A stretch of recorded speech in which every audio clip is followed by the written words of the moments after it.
Hi everyone, welcome to the Hot, Hip and Human interviews. We're speaking today with Louise Joyce from Arnold Clark about online training and how it can help your business to engage and bring employees up to speed during these challenging virtual times. For this episode, my co-host is Jeannie Walters, a certified customer experience professional, a consultant and keynote speaker. So sit back, unplug, and enjoy the conversation.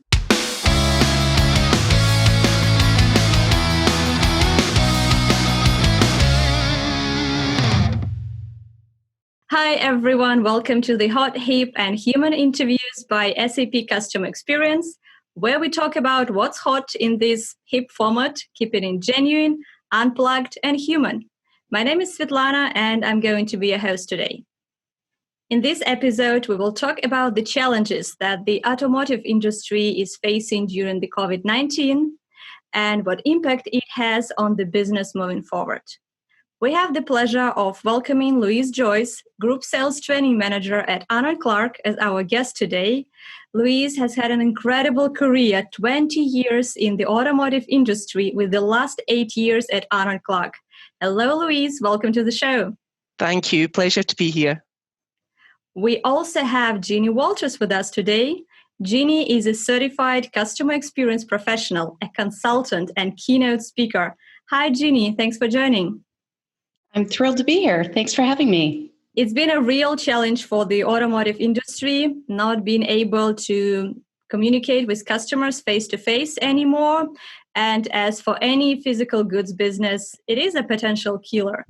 So, Louise, question to you. How well was Arnold Clark prepared to adjust business and sales processes during the pandemic? Honestly, I don't think anybody was fully ready to adjust. So many of us believed that this would kind of blow over and wouldn't last as long as it would. But where I think we were absolutely able to adapt and change is that we're privileged with some really, really talented individuals right across our business. And what we were able to do with the lead from the directors was bring together the key stakeholders quite quickly. We do a lot of development in-house, so we were able to work as a team and come up with the best solutions to allow us to keep interacting with our customers and interacting with our staff. So, Louise, I'm curious, how do you continue to engage with customers on that same level if they can't physically come in and interact directly with your salespeople and your service people? Yeah, it's a challenge, especially for an industry that was so reliant on face-to-face contact, Jeannie. So you're right, it's really been a challenge. I think part of that answer comes from the fact that we've been in business since 1954. So since 1954, when Sir Arnold started the business, it was very, very much that our customers were the main focus and we wanted to keep communicating with them. As a result, since then, we've got lots and lots of repeat customers, generations of repeat customers. So I think that's definitely helped. But it's around us communicating with customers on the platform that they ask for. So some of them just wanted a call and a chat. With others, we've been able to utilise technology like See It Now technology, where we can take some footage of their cars, even just sending them footage to say it's here, it's safe, we're looking after it, and we'll get it to you as soon as possible. That's great. And I think this is something that you realized during the pandemic, mainly, that how important it is to have the diverse channels that you can engage with the customers. Yeah. We've been trying always to be ahead of the curve. So whilst we were in an industry that really hasn't changed its approach for decades, that was still very much that you come to a dealership, you interact with somebody face to face. We always knew that the digital platform would be something that we wanted to engage with, and had made huge steps towards that. We have award-winning websites, Our arnoldclark.com website is the second most visited website for cars in the UK. Wow. Auto Trader is the only one that was higher than us for a time. So we had a good reputation within that and a good infrastructure. But we always had this vision of ease of doing business. Now, that started a few years ago when our managing director actually bought a car for his daughter and hadn't quite realised the amount of signatures that were required to go through that whole process. Because we've got a lot of legislation attached to the purchase of a vehicle, and then you've got the added legislation and controls because of finance elements or insurance elements. But he just saw it, experienced it for himself and said, enough, we need to do something to try and make this easy to do business. And what our developers have done, partly because of COVID, because it became essential, but always on the agenda, was made it a contactless experience where we could start to engage using online signing of documents, which was excellent. There are two things you said there that I really want to highlight because I think it's a lesson for any industry. One is that when leadership actually goes through the experience, they feel it, they internalize it, and they start understanding the customer experience in new ways. So I think it's a really important step for leaders to really make sure that they continue to engage in that customer experience, just like buying the car with your daughter, or with his daughter, because I think that a lot of times the further the leaders get, as we go up an organization, oftentimes we get disconnected from customers on a daily basis. So I think that's a really valuable lesson. And the other thing that you talked about with this ease of business, I'm curious about, because some of these channels were new to your customers too, right? You have these generations of families who have done these things a certain way. So did you have to educate customers? Did you have to help them through the new process in order to make it easier for them? Yeah, I think it starts with our staff though, so we needed to give them the security and the confidence of knowing what these changes were going to be. They were very welcomed because as much as it was challenging for the customer to go through that handover experience, it was a lot of prep work for our staff as well. So it was taking them away from what they liked to do, which was engage with customers and sell cars. And there was lots of having to come in perhaps early in the morning to prepare their day, to prepare their paperwork. So it was something that we could sell quite easily as a concept, because again, I think one of the challenges businesses have is when they make a change, it's difficult to engage with your staff to convince them that it's the right and proper thing to do. So we were blessed in so many ways. COVID had a humongous effect on the whole of humanity. But what it's allowed us to do is take some time, breathe, consider what we want to do, and when the changes come in, clearly communicate that to our staff and go through some practice sessions to make sure they were confident in it. What we also had to do, I would have to say, because of the work the developers did and how easy they made the platform to work, actually, Jeannie, there wasn't a huge amount of educational piece needed from the customer point of view. That was one of the criteria, was if it became too complicated, we needed to go back to the drawing board. And that was a challenge to make sure that all the boxes continued to be ticked for compliance and for legislation, but at the same time making it easier for customers. But look, we still have the old school way of doing it as well. I think it's really dangerous to just switch off your old way of doing things and just focus on one journey. And what we're looking at is that the customer gets to choose their own journey. So they'll get to choose if they want to go into a showroom. Great, we'll welcome them into the showroom. Make sure social distancing's in place and all the other challenges. And if they want to do it online, then we've got the platforms there and the infrastructure. And even if they want their car delivered to their home address, we're able to do all of that now. And the decision isn't ours anymore, it's the customer's. Yeah, Louise, as we are recovering finally from the pandemic, and we have dealers and offices, they're reopening slowly, but it still doesn't look entirely back to normal, as we like to say, because there are still new procedures to be followed, and employee and customer safety is of utmost importance. My question to you is, how are you enabling your employees so that they can return to work safely and provide the best service to the customers despite all the challenges that we're still having? Okay, I think I'm going to cover this off in a couple of ways. The first thing is for the people who, believe it or not, are still on furlough, because what we need to do is reassure our staff that are still on furlough. Being on furlough myself, you feel unwanted, you feel unneeded, and you don't quite understand the real reasons for it.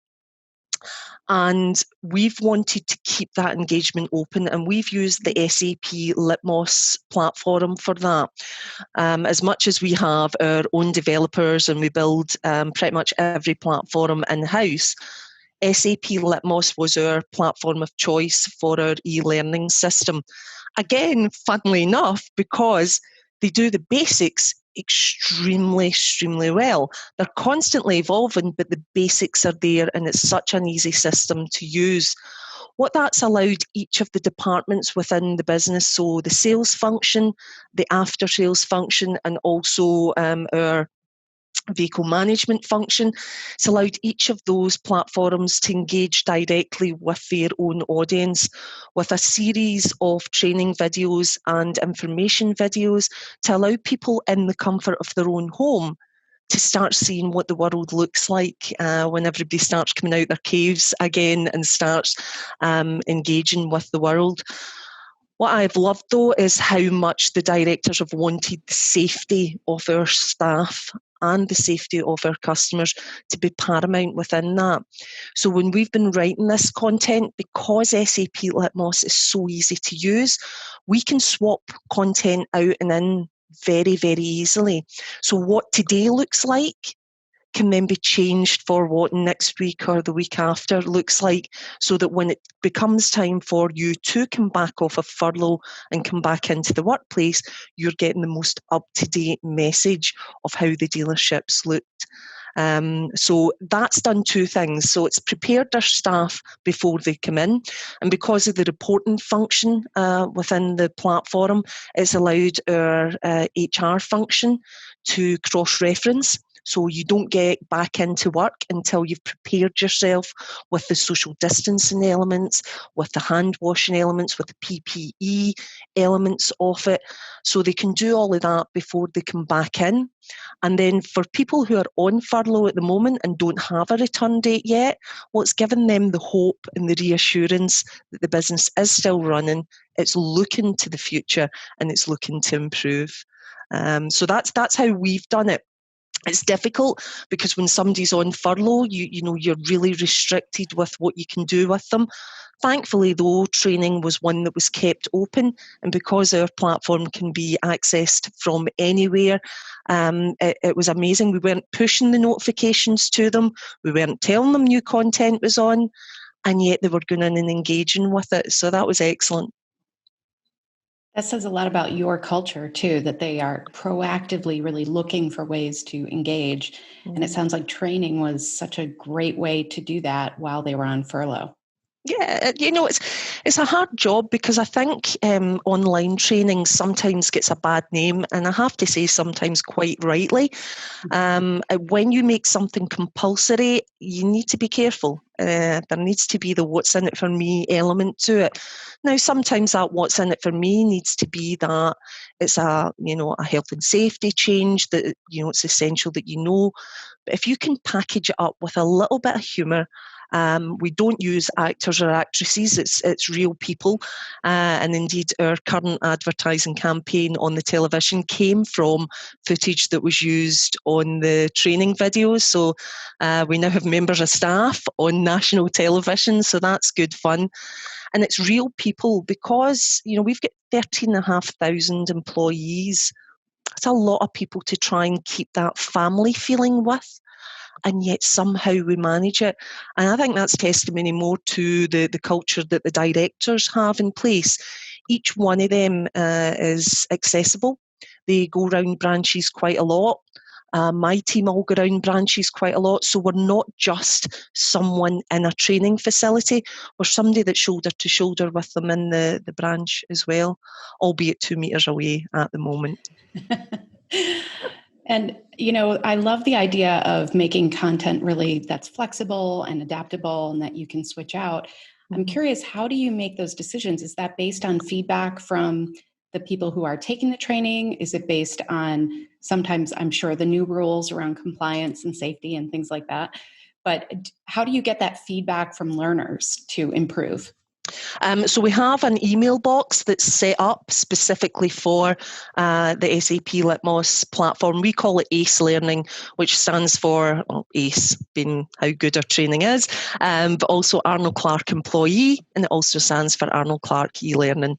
This is what happens when you have a marketing department. It's just absolutely fantastic, the ideas they come up with.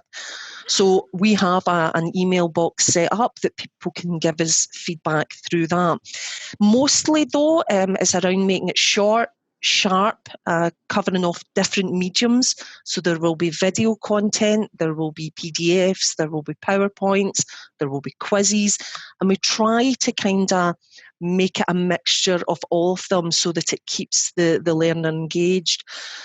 It's pretty basic, but it's absolutely effective. So, when we get some manufacturers' platforms that they use, and it's got a lot more functionality, sometimes it takes away from the message, and the message is around informing, giving them knowledge, allowing them to turn it into a skill, and hopefully, if you get your culture right and you get your message right, having an effect on their attitude as well. So that's how we do it. That's perfect. It's really important to aim for things that they can internalize, and that attitude Absolutely. Is certainly one of them. Yeah, definitely. It's a challenge, and we don't try to force them as much as possible. So if we have someone that doesn't want to engage, but they learn and prove they have the knowledge, fine, no problem. But all too often you find that they come back and they watch it perhaps later on. So there's that little bit of what they're missing out on. We just want to make sure that our staff feel secure, that they have the skills that are required to give this excellent customer experience. And we're only at the beginning of that as well. So when we create, we're trying very hard to have a blended approach. We have our own content. We also have the heroes content that we can pick and choose bits from that and put it into a learning path. So it's good.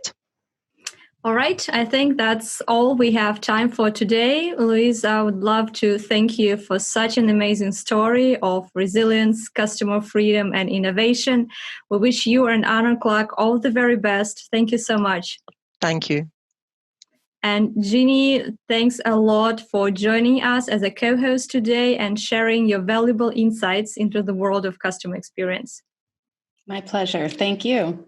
Quick note, we've been talking about a training solution today, SAP Litmos. If you would like to experience the solution firsthand, SAP Customer Experience is currently offering a free trial. The link is in the description below. And that's it for today.